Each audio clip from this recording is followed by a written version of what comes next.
Alright then, now you may recall a couple of days ago we talked about the torture allegations against the Thai army by a red shirt called Kritsuda Khunasen, and we said that there were rumours that were unconfirmed on the internet that the Thai army was accusing, or was going to accuse, Kritsuda of dealing in weapons. Okay, now all of this comes in the wake of serious torture allegations against the Thai army by Kritsuda. Okay, now you may recall that Kritsuda was detained for about 27 days. Okay, or as Prayut Chan-o-cha described it, invited to rest. Okay, well, she was invited to rest, alright, with the Thai army for about a month after the coup on May the 22nd. And what surprised everybody was that when Kritsuda came out from detention, her attitude was very, very strange. She said that she was happy and that she had had time to think about her attitude, and that she was very happy that her attitude had been adjusted, and that she was just generally very happy and relaxed. Now, none of this convinced anybody. I mean, it smacked right from the beginning. It smacked of psychological torture, and it was very obvious. But under those circumstances, it's pretty clear that Kritsuda was not going to say anything. Otherwise, she knew that she was going to go straight back into prison again. Well, suddenly, a few days ago, Kritsuda posted a video on YouTube with the truth. She finally found the courage to say what really happened during those 27 days, and of course, absolutely everybody's shocked by what we've heard. Even Human Rights Watch has asked for a full investigation into what really happened. Prayut Chan-o-cha says that Kritsuda is contradicting herself. What he means by that is that at first she said that she was happy, and now she's saying that she was tortured. Well, this is not a contradiction. What she said originally was the result of fear. Now that she's able to speak more freely, she's saying the truth. That's not a contradiction. That's the result of brainwashing and torture.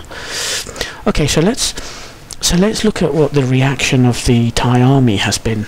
Well, the Thai army refuses to accept what Kritsuda is saying, so they're falling back to their old tactics.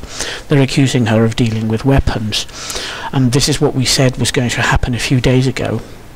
This is what we predicted based on the rumours, and we were right.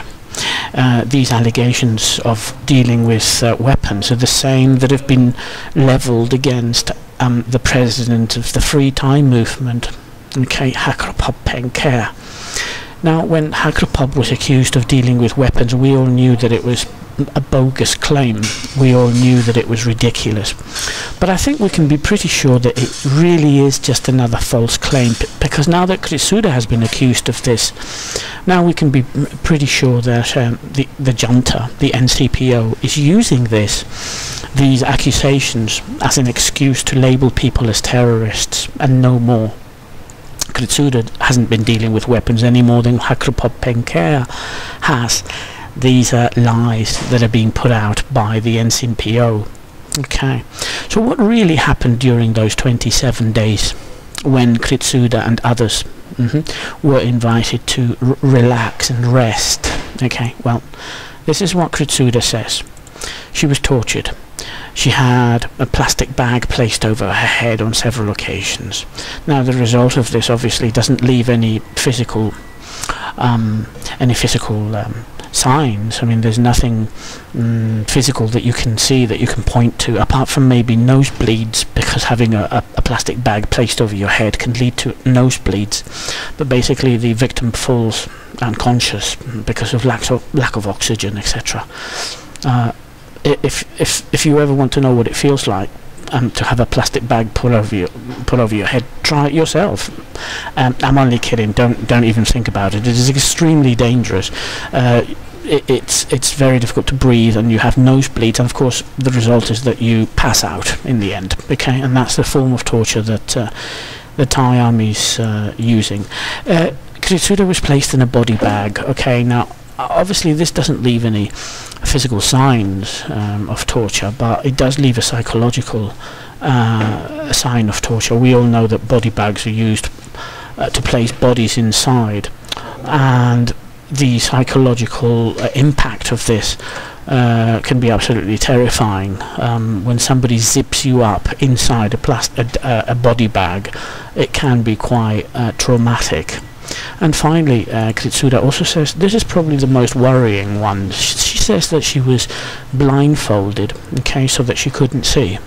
She says that she was forced to have baths blindfolded, and that it was women who were helping her, who were giving her a bath, but she heard men's voices in the room, and when she was dressed and she didn't have a blindfold, there were no men in the room. Okay, so it's pretty obvious that while she was in the bath being bathed by the women officers, some men walked into the room, and Kritsuda could hear them, because obviously a blindfold doesn't stop you from hearing.